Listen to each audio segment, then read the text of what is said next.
যোৱা দিনকেইটা ৰাজ্যখনত অবাধ মূল্য বৃদ্ধিৰে সাধাৰণ জনতাক কোঙা কৰি পেলাইছে। শেহতীয়াকৈ যোৱা 10টা দিনত পেট্ৰল আৰু ডিজেলৰ 3বাৰকৈ মূল্য বৃদ্ধি হোৱাত সাধাৰণ ৰাইজৰ এতিয়া চকু কপালত উঠা পৰিলক্ষিত হৈছে। মই বৰ্তমান এই মুহূৰ্তত উপস্থিত আছোঁ চাবুৱাৰ এটা পেট্ৰল পাম্পত, আৰু চাবুৱাৰ পেট্ৰল পাম্পৰ মই পৰিৱেশটো দেখুৱাৰ সমান্তৰালকৈ চাবুৱাৰ ৰাইজৰ লগত আমি কথা পাতিবৰ বাবে যত্ন কৰিম। চাবুৱাত ইতিমধ্যেই পেট্ৰলৰ দাম প্ৰায় 103 টকা 47 পইচা হৈছেগৈ, আৰু ডিজেলৰ মূল্য 94 টকা 83 পইচা। অৰ্থাৎ যোৱাকালি নিশা ভাগৰ পৰা ডিজেলত প্ৰায় 87 পইচা আৰু পেট্ৰলত ক্ষমা কৰিব, পেট্ৰলত প্ৰায় 87 পইচা আৰু ডিজেলত প্ৰায় 91 পইচাকৈ বৃদ্ধি পোৱা দেখা পোৱা গৈছে। আৰু এনেধৰণেই যি মূল্য বৃদ্ধি হৈ আছে পেট্ৰল ডিজেলকে লৈ জীৱনদায়িনী ঔষধ বা অন্যান্য যিসমূহ অত্যাৱশ্যকীয় সামগ্ৰী মূল্য বৃদ্ধি হৈছে, এইসমূহ কথা লৈ আমি চাবুৱাৰ পেট্ৰল পাম্পত যিসকল লোক আছে আমি তেওঁলোকৰ লগত কথা পাতিম।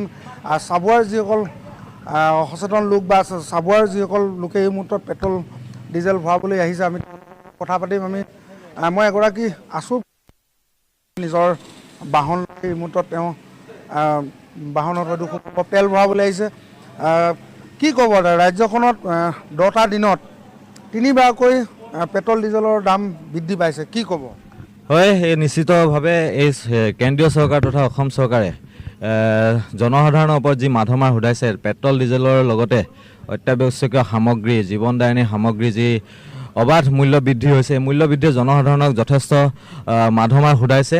আৰু এই কেন্দ্ৰীয় চৰকাৰে যি 5খন ৰাজ্যত নিৰ্বাচন হৈছিল, নিৰ্বাচনৰ মুহূৰ্তত কিন্তু সেই মুহূৰ্তত সামগ্ৰীসমূহ দাম বা বৃদ্ধি কৰাৰ কোনো মতামত আগবঢ়োৱা নাছিল। নিৰ্বাচন শেষ হোৱাৰ লগে লগেই প্ৰতিটো সামগ্ৰীৰ ওপৰত অবাধ মূল্য বৃদ্ধি কৰিবৰ কাৰণে তেখেতসকলে পূৰা প্ৰস্তুত হৈ পৰিছে। আৰু জনসাধাৰণৰ ওপৰত তেখেতসকলে ইমান যে মাধমাৰ সোধাইছে এয়া কিন্তু অতি দুৰ্ভাগ্যজনক বিষয়।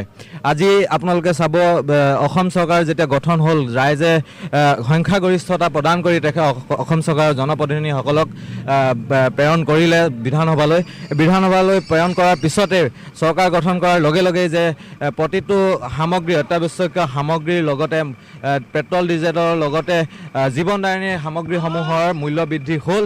এই মূল্য বৃদ্ধিয়ে কিন্তু জনসাধাৰণক অতিকৈ কোঙা কৰি পেলাইছে।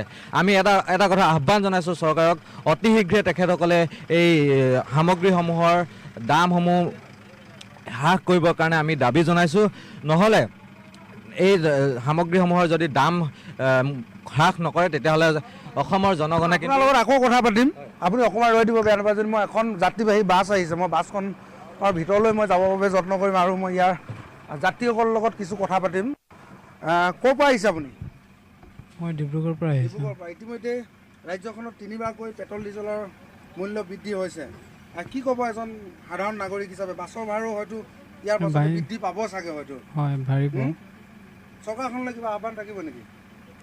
চৰকাৰৰ কাৰণে আহ্বান থাকিব লাগে, এইটোৱেই আৰু এইটো চাই দিব লাগে আৰু কেনেকুৱা বেছি বাঢ়িলে মানে মানুহবোৰ কষ্ট হয়। দৈনিক এনেধৰণে বাছত অহা যোৱা কৰি চাগে কৰি আছে। এনেধৰণে যদি পেট্ৰল ডিজেলৰ দাম যদি বৃদ্ধি হৈ থাকে বাছৰ ভাড়াও স্বাভাৱিকতে বৃদ্ধি হ'ব চাগে।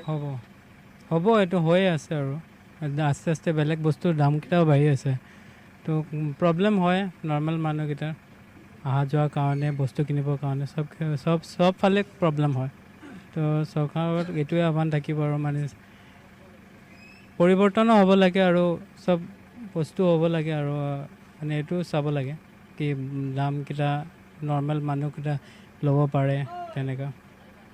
হয়, মই এগৰাকী মহিলা দেখা পাইছোঁ, মই তেখেতৰ ওচৰলৈ আহিব। আপুনি ক'ৰ পৰা আহিছে বাইদেউ? মই চাবুৱাৰ কি কয় চাবুৱাৰে নহয়, মই তিনিচুকীয়াৰ হয়।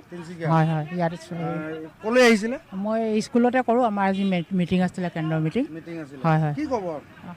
হয় ছাৰ, হয় হয়, মূল্য বৃদ্ধি হৈছে, কিন্তু চৰকাৰলৈ এটা আমাৰ আহ্বান যে কি কয় মূল্য বৃদ্ধিটো কমাব লাগে। চৰকাৰে জনসাধাৰণৰ কথা ভাবি পেলাই মূল্য বৃদ্ধিটো কমাব লাগে অলপ।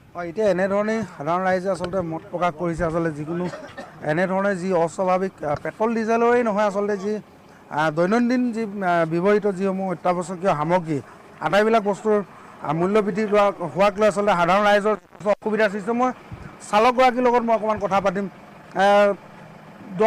10টা দিনত প্ৰায় 3বাৰকৈ মূল্য বৃদ্ধি হৈছে। আপোনালোকৰ কিছু অসুবিধা হৈছে যিহেতু আমাৰ বহুত অসুবিধা হৈছে। আগতে যদি 5,000 টকা তেল খাইছিলে, এতিয়া আমাৰ 6,000 টকা তেল লগা হৈছে। ভাড়াটোতো সেই আপোনালোকে চাগে ভাড়াটো এইটো ইয়াৰ লগত আলোচনা হৈ আছে, এতিয়া ভাড়াটো বৃদ্ধি কৰা হ'ব অলপ। ভাড়াটো বৃদ্ধি কৰিলেতো সাধাৰণ ৰাইজৰ আকৌ মাধমাৰ পৰিব, এইটো উপায় নাই। এতিয়া কৰিব কি, চৰকাৰখনৰ গাত দোষ এইটো। চৰকাৰখন সম্পূৰ্ণ ব্যৰ্থ হৈছে। এতিয়া নতুনকৈ দল এটা খুলিছে, সেইটোকে আমি হেৰি কৰিব লাগিব। যিটো কি আহ্বান জনাব? কি কক্ৰচ পাৰ্টিৰ কথা কি ক'লে? এতিয়া আমি কক্ৰচ পাৰ্টিকে নতুনকৈ হেৰি কৰিব লাগিব নেকি, ছাপৰ্ট কৰিব লাগিব। কালি পৰি কেইটামান দিনৰ আগতে চৰকাৰখনে শপত গ্ৰহণ কৰিছে, কিবা আহ্বান থাকিব নেকি? এখন চৰকাৰ ব্যৰ্থ, এখন চৰকাৰ সলনি কৰিবলৈ হ'লে এই বছৰে সলনি কৰিব লাগিছিলে, কিন্তু সলনি কৰা নহ'ল আৰু। ধন্যবাদ জ্ঞাপন কৰিছোঁ। অকণমান আপুনি গাড়ীখন ৰাখি দিব। হয়, এতিয়া এনেধৰণেই যাত্ৰীসকলৰ লগতে যিসকল এই যি বাছৰ যিসকল লোক আছে বা যিসকল এই ব্যৱসায়ৰ লগত জড়িত